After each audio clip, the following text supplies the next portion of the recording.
this isn't necessarily my favorite, Rory, but yeah, it's one of my favorite games. This is no hands guard. So this is something that I have been doing for, at least 10 years. You used to fuck with us as white belts back in the day. I mean, I fuck with a lot of colored belts and even black belts with this. It is because of, not that you care about my medical history, but I have had tendonitis issues and some issues with knuckle damage and broken fingers and shit like that, where if I had to pick what is the thing that I'm dealing with most often as an impediment during training, is one of my elbows is hurt, or maybe I've got a rotator cuff injury. So I basically have spent lots of time trying to figure out how to keep getting... You're dying. Yeah, all of that stuff. So the rules, and this doesn't have to be you're injured, right? This can be, and we absolutely do it as just a constraint.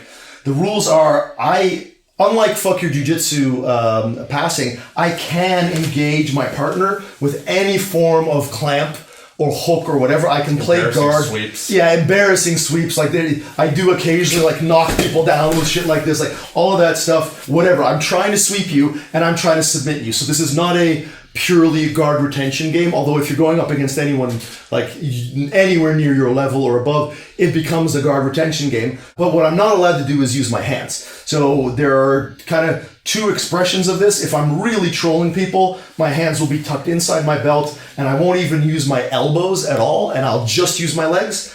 But really what we want is no hands guard. So if you need to occasionally make a little bit of an elbow frame, that's totally fine. You can't put your hands on the mat. You can't build up. You can't do any of that. He can try to pass me in any way he likes except stacking. So there's one safety kind of thing here, because if Rory wants to stack me and I've got my hands, I've got a bunch of ways to keep my neck safe from an instant crunch. If I don't have my hands and Rory just stacks me up on my neck, I could get pretty seriously hurt. So the only real restriction on the passer is they can't just stack me and pin me on my neck.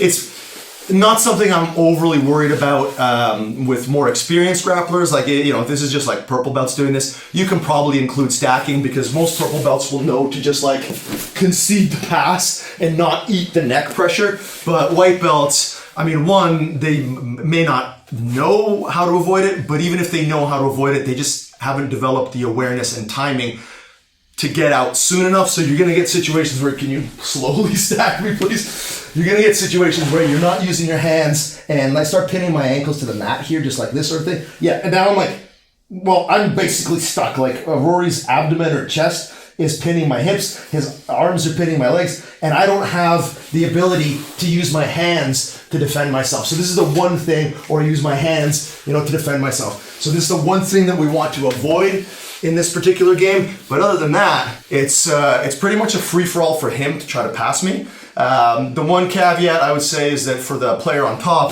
it should be basically impossible to get underhooks during this game. But if you do, nothing I can really do about it. I can't frame you. So if you can find an underhook, by all means, go ahead and do it. But it's pretty much keep your hands out of play. We're not framing or gripping with our hands. Occasionally use our elbows. Egg beaters are fine. So if Rory grabs my ankles, I'm not obliged to let him keep doing that. I'm trying. That's about one of your best defenses. Yeah, this gets you very, very good at making sure that somebody doesn't actually engage your guard on their terms. You're constantly trying to off-balance them, hook them, make sure that you use knees. You can see as Rory's gaining ground, my knee-elbow connection, my hands being tight, is saving me here. And you can play this game, like I said, pretty aggressively in terms of the passer and pretty aggressively in terms of the guard player, because the restriction is so powerful and because of the couple of safety avenues that we've created.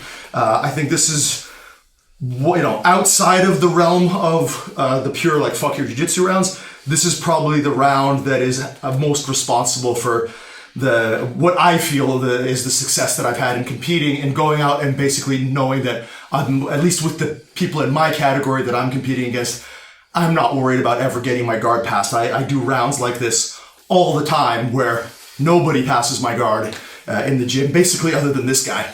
And even with the no hands guard, I can still give you a hard time. So I recommend this game really, really highly. It's the one that I've been playing the longest. I've been doing this game for probably almost 15 years now in some form or another, and it has really, really helped my development, and all the students that embrace it and actually use it, it's the same thing for them.